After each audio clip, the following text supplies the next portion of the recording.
ಭಾರತದಲ್ಲಿ ಕೋವಿಡ್ ಪ್ರಕರಣಗಳು 5,000 ದಾಟಿದ್ದು ಕೇಂದ್ರ ಆರೋಗ್ಯ ಸಚಿವಾಲಯ ಇಂದು ಬಿಡುಗಡೆ ಮಾಡಿದಂತಹ ಅಂಕಿಅಂಶಗಳ ಪ್ರಕಾರ ಕೇರಳವು ಅತಿ ಹೆಚ್ಚು ಸೋಂಕು ಪೀಡಿತ ರಾಜ್ಯವಾಗಿದೆ.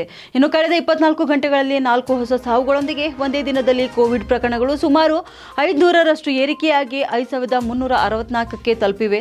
ಕೇರಳವು ಅತಿ ಹೆಚ್ಚು ಸೋಂಕು ಪೀಡಿತ ರಾಜ್ಯವಾಗಿದ್ದು ಸಕ್ರಿಯ ಪ್ರಕರಣಗಳು 1,679ಕ್ಕೆ ತಲುಪಿವೆ. ಇದಾದ ನಂತರದ ಸ್ಥಾನಮಾನಗಳಲ್ಲಿ ಗುಜರಾತ್ 615, ಪಶ್ಚಿಮ ಬಂಗಾಳ 596 ಮತ್ತು ದೆಹಲಿ 592 ಇವೆ. ಇನ್ನು ಕೇರಳದಲ್ಲಿ 2 ಸಾವುಗಳು ಕೂಡ ವರದಿಯಾಗಿದ್ದು ಕರ್ನಾಟಕ ಮತ್ತು ಪಂಜಾಬ್ಗಳಲ್ಲಿ ಕಳೆದ 24 ಗಂಟೆಗಳಲ್ಲಿ ತಲಾ 1 ಸಾವು ಸಂಭವಿಸಿದೆ. ಇನ್ನು ಒಂದು ದಿನದಲ್ಲಿ 498 ಹೊಸ ಪ್ರಕರಣಗಳು ಕೂಡ ಸೇರ್ಪಡೆಯಾಗಿದ್ದರೂ ಕಳೆದ 24 ಗಂಟೆಗಳಲ್ಲಿ 764 ರೋಗಿಗಳನ್ನು ಗುಣಪಡಿಸಲಾಗಿದೆ ಅಥವಾ ಡಿಸ್ಚಾರ್ಜ್ ಕೂಡ ಮಾಡಲಾಗಿದೆ. ಇನ್ನು ಕೋವಿಡ್ ಪ್ರಕರಣಗಳ ಏರಿಕೆಯ ಮಧ್ಯೆ ಕೂಡ ಕೇಂದ್ರ ಆರೋಗ್ಯ ಸಚಿವಾಲಯವು ಎಲ್ಲ ರಾಜ್ಯಗಳಿಗೆ ಆಮ್ಲಜನಕ, ಐಸೋಲೇಷನ್ ಹಾಸಿಗೆಗಳು, ವೆಂಟಿಲೇಟರ್ಗಳು ಮತ್ತು ಅಗತ್ಯ ಔಷಧಿಗಳ ಲಭ್ಯತೆಯನ್ನು ಖಚಿತಪಡಿಸಿಕೊಳ್ಳಲು ನಿರ್ದೇಶನ ನೀಡಿದೆ. ಇನ್ನು ಹೆಚ್ಚಿನ ಕೋವಿಡ್ ಪ್ರಕರಣಗಳು ಸೌಮ್ಯವಾಗಿರುತ್ತವೆ. ಆದರೆ ಕೋವಿಡ್ ಪ್ರಕರಣಗಳ ಹೆಚ್ಚಳದ ದೃಷ್ಟಿಯಿಂದ ಕೋವಿಡ್ಗಾಗಿ ಸೌಲಭ್ಯ ಮಟ್ಟದ ಸಿದ್ಧತೆಯನ್ನು ಪರಿಶೀಲಿಸಲು ಕೇಂದ್ರ ಸರ್ಕಾರವು ಅಣುಕ ಅಭ್ಯಾಸಗಳನ್ನು ಕೂಡ ನಡೆಸುತ್ತಿದೆ.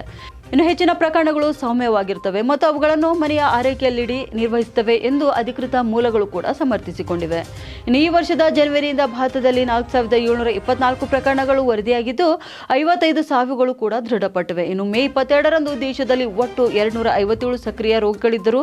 ಜೂನ್ 2 ಮತ್ತು 3ರಂದು ಆರೋಗ್ಯ ಸೇವೆಗಳ ಮಹಾನಿರ್ದೇಶಕಿ ಡಾಕ್ಟರ್ ಸುನೀತಾ ಶರ್ಮಾ ಅವರ ಅಧ್ಯಕ್ಷತೆಯಲ್ಲಿ ವಿಪತ್ತು ನಿರ್ವಹಣಾ ಕೋಶ, ತುರ್ತು ನಿರ್ವಹಣಾ ಪ್ರತಿಕ್ರಿಯಾ ಕೋಶ, ರಾಷ್ಟ್ರೀಯ ರೋಗ ನಿಯಂತ್ರಣ ಕೇಂದ್ರ, ಭಾರತೀಯ ವೈದ್ಯಕೀಯ ಸಂಶೋಧನಾ ಮಂಡಳಿ, ಸಮಗ್ರ ರೋಗ ಕಣ್ಗಾವಲು ಕಾರ್ಯಕ್ರಮ ಮತ್ತು ದೆಹಲಿಯ ಕೇಂದ್ರ ಸರ್ಕಾರಿ ಆಸ್ಪತ್ರೆಗಳ ಪ್ರತಿನಿಧಿಗಳು ಮತ್ತು ಎಲ್ಲಾ ರಾಜ್ಯಗಳು ಹಾಗೂ ಕೇಂದ್ರಾಡಳಿತ ಪ್ರದೇಶಗಳ ಪ್ರತಿನಿಧಿಗಳೊಂದಿಗೆ ಪ್ರಸ್ತುತ ಕೋವಿಡ್-19 ಪರಿಸ್ಥಿತಿ ಮತ್ತು ಸನ್ನದ್ಧತಾ ಕಾರ್ಯಕ್ರಮಗಳನ್ನು ಮೌಲ್ಯಮಾಪನ ಮಾಡಲು ತಾಂತ್ರಿಕ ಪರಿಶೀಲನಾ ಸಭೆಗಳನ್ನು ಕೂಡ ನಡೆಸಲಾಯಿತು.